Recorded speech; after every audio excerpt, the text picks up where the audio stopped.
everyone and welcome to today's video, which is my March reading wrap up. Again, can't believe it's already the end of the month. Kind of crazy. I did manage to read 3 books this month and it's kind of similar to last month. I just have not really had much time to read. I have been so busy with all my assignments. It's a lot. Some of them are really stressful. Some of them I've handed in now, so it's all good.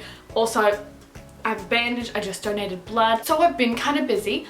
And I've read 3 books, but I feel like that is like pretty good for the amount of work that I've been having to put in to my assignments, that I still managed to read 3 books. I'm actually quite proud of myself. But I have found a new favorite book, so let's go through all the books. The first one that I read this month is the new favorite, and that is Indigo Ridge. I loved it. But I did start talking about this in, I think it was like my February wrap-up slash reading journal setup, which I posted a couple weeks ago now. I did say that I was like in the middle of this. I think I was saying that I was enjoying it, but like I really enjoyed this. This was so good. It is a romance book, but there are some mystery slash thriller aspects to it. The ending was like so good. Really unexpected as well, like the twist. Really enjoyed it, and this is quite a long series. As you can see at the back, they have all the other ones, and so that means there'll be 6. And I'm so ready for a long series. And this is a companion series, so each book does follow a different sibling because we have a big family, which is the Edens. As you can see, that's what the series is called. So each book follows a different Eden sibling, and this one was following Griffin, who is the male lead, but our female lead is Winslow, and she's the new chief of police in this small town. So it was really interesting seeing like also the small town dynamics, and how even though she does have family in this small town, people were thinking of her as an outsider, especially like stepping into such a big role in like the police station. Being the chief of police, it was a lot, so she had to try and navigate that, make connections, and it was just really good.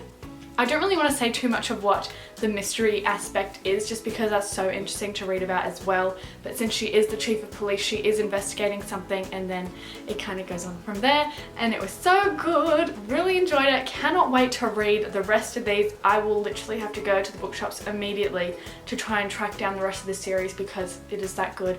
If you couldn't already tell by how much I'm praising it and all the good things that I've said about it so far, I did give this a 5 stars. So definitely my favorite of the month. Absolutely loved it. 5 stars, so good.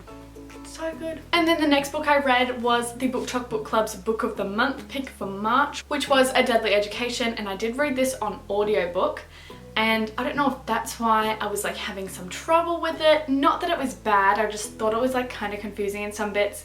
Maybe I was zoning out a bit in the audiobook, but I just was like, what is going on? And it's basically like these teens, they're in this school. It's a magic school, and there's no teachers really. I mean, not that we know of. But like they live at the school, and then there's these monsters that try and like kill them all. And to graduate from this school, you have to like face the monsters on some level of the school which you can't access unless you're in the graduation year. I don't really get how it works, but they weren't graduating just yet, so I think like the next book would be them graduating. I just didn't really love the storyline of this one because I guess they are kind of like introducing the world. I believe it's a trilogy, so we're seeing how the school works and we're seeing all the characters. I didn't love the characters, and I didn't love the school setting, which is so strange because I love a magical school. Like anytime I read about a magical school or a supernatural school, I am loving it. But this one I was just a bit confused, and I feel like maybe if I read it in actual physical book I would have understood it more, because then I'm actually like reading the words and it's going in better. But I don't know, just listening to it I think it was a bit much for me, so I didn't really understand what was happening most of the time. So because of that, I only ended up giving it, checking Goodreads because I have forgotten, a 2.5 stars. So halfway. And I say that's like pretty fitting. I don't know, it was just so confusing a lot of the time, and the chapters were really long as well. So I can imagine that even if I was reading the physical copy, I would have been like, oh my gosh, why are the chapters so long? Because the best thing ever, a 3-page chapter. Doesn't happen often, but when it does, I'm like, oh yeah. Because then I feel like if it's a short chapter, you get through the book so much quicker because you just keep going, oh yeah, I can read another chapter, and then you've read like 20.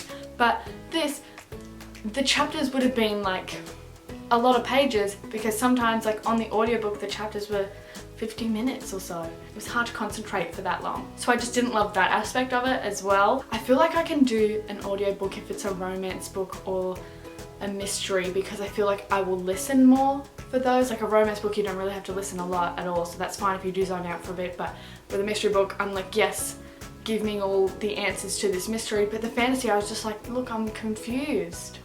Zone out for a second and you've missed a chunk of world building. So maybe do the physical book if you're gonna read this. And the last book that I read this month was a book that I got sent by Harlequin, and it is Fool Me Once by Ashley Winstead. And you might think, why does that author's name sound familiar? And that's because she wrote that really popular dark academia book, In My Dreams I Hold a Knife.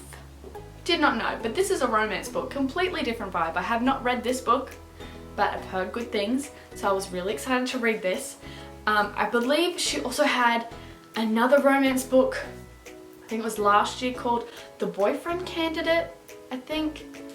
And I'm assuming she must like politics, because Boyfriend Candidate, I think that was some political setting, and this one was also in politics as well. Our main character Lee works for this electric car company, and she's trying to get a bill passed in Texas to make all the public vehicles like ambulances, police cars, stuff like that, electric cars. So it was really interesting to see that whole political side of it, especially in Texas, because you wouldn't really expect that.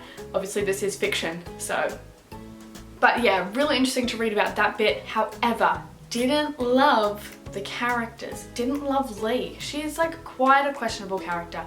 I feel like majority of the book you're not supposed to like her because of just a few of the things that she's done, but there is some like character growth towards the end, so you're like, oh yeah, she's okay. But like in the first 100 or so pages, I was like, she doesn't really seem like a great person.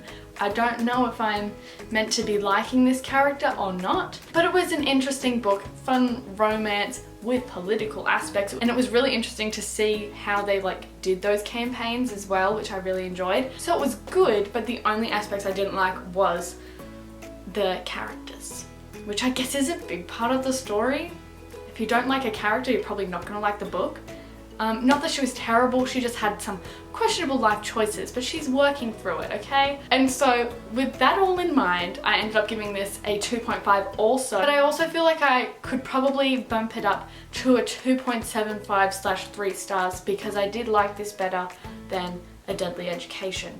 So I don't know if I should give them the same rating. I'm not too sure, but I just finished this yesterday, so it's still kind of fresh in my mind. Interesting if you like politics, but other than that, the characters, oh, it was just mainly her. Otherwise, it was quite funny though in places, and I did like it, so you probably would too. But that's the thing, like, I don't know if this is a spoiler because it's pretty much said straight away, that she has cheated in the past, and I know lots of people don't like that in books. We don't really want to read about a cheater, because if you have a cheater, you're like, you're a terrible person, why would you do this? And why would you want them to then be in a relationship again? That's just me, I don't know. But yeah, so it was just that. So if you don't like cheating in your books, I would say steer clear of that one. But those are the books that I read in the month of March. Also, the spines are like pretty similar colours. How cute is that? I'm very happy that I read Indigo Ridge, because obviously new favourite. This is my first Debney Perry book as well. So now I feel like I want to read every single thing that she's written ever. But those are my books. Would love to know what you read this month as well. So let me know in the comments. What was your favourite book? What was your least favourite book? Let me know. But if you did enjoy this video, don't forget to give it a thumbs up and subscribe down below, because I do post new videos every single week, so you do not want to miss it. But that is it for today, and I will see you next week. Goodbye.